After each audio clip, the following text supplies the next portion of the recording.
Hi friends, welcome to our channel. Railtel Corporation of India രാജ്യത്തുടനീളമുള്ള തങ്ങളുടെ ഓഫീസുകളിലേക്ക് apprenticeship പരിശീലനത്തിനായിട്ട് അപേക്ഷകൾ ക്ഷണിച്ചിട്ടുണ്ട്. ഇന്ത്യൻ റെയിൽവേയുടെ ഭാഗമായ ഒരു പൊതുമേഖലാ സ്ഥാപനമാണ് റെയിൽടെൽ. അവർക്ക് രാജ്യത്ത് വലിയൊരു ഒപ്റ്റിക് ഫൈബർ ശൃംഖലയുണ്ട്. ഗ്രാജുവേറ്റ് എഞ്ചിനീയേഴ്സിനും ഡിപ്ലോമ എഞ്ചിനീയേഴ്സിനും അപേക്ഷിക്കാം. Electronics and telecommunication, computer science, electrical and electronic engineering എന്നീ വിഷയങ്ങളിൽ പഠിച്ചവർക്കാണ് അവസരം വരുന്നത്. ആകെ 40 ഒഴിവുകളുണ്ട്. പരിശീലന കാലാവധി 1 വർഷമാണ്. ഗ്രാജുവേറ്റ് എഞ്ചിനീയേഴ്സിന് പ്രതിമാസം 14,000 രൂപ സ്റ്റൈപ്പൻഡ് ലഭിക്കും. അതേപോലെ ഡിപ്ലോമ എഞ്ചിനീയേഴ്സിന് 12,000 രൂപ ലഭിക്കും. ന്യൂഡൽഹി, കൊൽക്കത്ത, സെക്കന്ദരാബാദ്, മുംബൈ, ചെന്നൈ, എറണാകുളം തുടങ്ങിയ വിവിധ സിറ്റീസിലും സംസ്ഥാനങ്ങളിലും അവസരങ്ങളുണ്ട്. അപേക്ഷിക്കുന്നതിന് വേണ്ട എലിജിബിലിറ്റി ക്രൈറ്റീരിയ നോക്കാം. AICTE അംഗീകാരമുള്ള കോളേജുകളിൽ നിന്ന് എഞ്ചിനീയറിംഗ് അല്ലെങ്കിൽ ടെക്നോളജിയിൽ 4 വർഷത്തെ റെഗുലർ ഫുൾ ടൈം ഗ്രാജുവേഷൻ അല്ലെങ്കിൽ 3 വർഷത്തെ റെഗുലർ ഫുൾ ടൈം ഡിപ്ലോമ ഉണ്ടായിരിക്കണം. അതുപോലെ തന്നെ electronics and telecommunication or computer science and engineering or information technology or electrical engineering or electronics engineering അല്ലെങ്കിൽ ഇലക്ട്രോണിക്സുമായി ബന്ധപ്പെട്ട മറ്റ് കോമ്പിനേഷൻ ബ്രാഞ്ചുകളിൽ മിനിമം 60% മാർക്ക് നേടിയിരിക്കണം. ഇൻസ്റ്റിറ്റ്യൂഷൻ ഓഫ് എഞ്ചിനീയേഴ്സിന്റെ elements and instrumentation or passed section AB പരീക്ഷകൾ വിജയിച്ചവർക്കും അപേക്ഷിക്കാനായിട്ട് സാധിക്കും. നേരത്തെ 1 വർഷമോ അതിലധികമോ എഞ്ചിനീയറിംഗ് ഗ്രാജുവേഷനോ ഡിപ്ലോമയോ നേടിയവർക്ക് ട്രെയിനിങ് എക്സ്പീരിയൻസ് ഉണ്ടെങ്കിൽ അവർക്ക് അപ്രന്റീസ്ഷിപ്പ് ആക്ട് പ്രകാരം അപേക്ഷിക്കാനായിട്ട് സാധിക്കില്ല.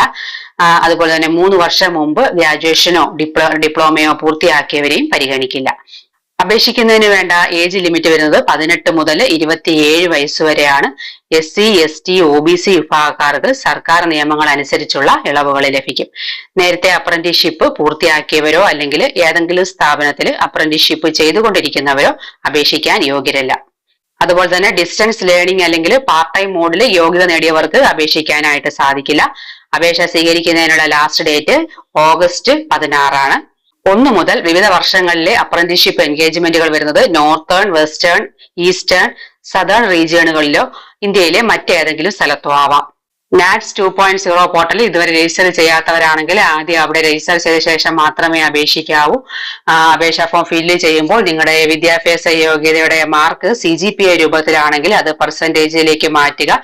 ഇങ്ങനെ മാറ്റിയ പെർസെന്റേജ് വിവരങ്ങൾ അടങ്ങിയ ഒരു PDF ഫയല് <1 MB അപ്ലോഡ് ചെയ്യാനും മറന്നുപോകരുത്. സോ നിങ്ങൾ ആദ്യം NATS എന്ന പോർട്ടലിൽ രജിസ്റ്റർ ചെയ്യുക, സ്റ്റുഡന്റ് ആയിട്ട് രജിസ്റ്റർ ചെയ്യുക. അപ്പോൾ നിങ്ങൾക്കൊരു എൻറോൾമെന്റ് നമ്പർ ലഭിക്കും. രജിസ്ട്രേഷൻ വിജയകരമായി പൂർത്തിയാക്കി എൻറോൾമെന്റ് നമ്പർ ലഭിച്ചതിന് ശേഷം NATS പോർട്ടലിൽ നിങ്ങളുടെ യൂസർ ഐഡിയും പാസ്വേഡും ഉപയോഗിച്ച് ലോഗിൻ ചെയ്യുക. ലോഗിൻ ചെയ്ത ശേഷം എസ്റ്റാബ്ലിഷ്മെന്റ് റിക്വസ്റ്റ് മെനു അല്ലെങ്കിൽ ഫൈൻഡ് എസ്റ്റാബ്ലിഷ്മെന്റ് എന്ന ഓപ്ഷൻ കണ്ടെത്തുക. അവിടെ റെയിൽടെൽ എന്ന ടൈപ്പ് ചെയ്ത് സെർച്ച് ചെയ്യുക.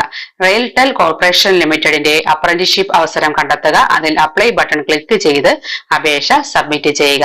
നിങ്ങളുടെ റെസ്യൂമും അപ്ലോഡ് ചെയ്യേണ്ടി വന്നേക്കാം.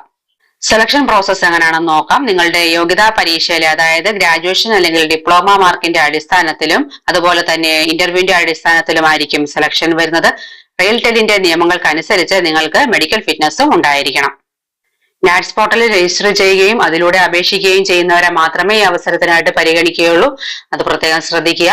സോ നിങ്ങൾക്ക് ഈ വീഡിയോ ഉപകാരപ്പെട്ടു എന്ന് കരുതുന്നു. ഹെൽപ്ഫുൾ ആയെങ്കിൽ ലൈക്ക് ചെയ്യാനും ഷെയർ ചെയ്യാനും സബ്സ്ക്രൈബ് ചെയ്യാനും മറന്നു പോകരുത്. നമുക്ക് മറ്റൊരു വീഡിയോയുമായിട്ട് വീണ്ടും കാണാം.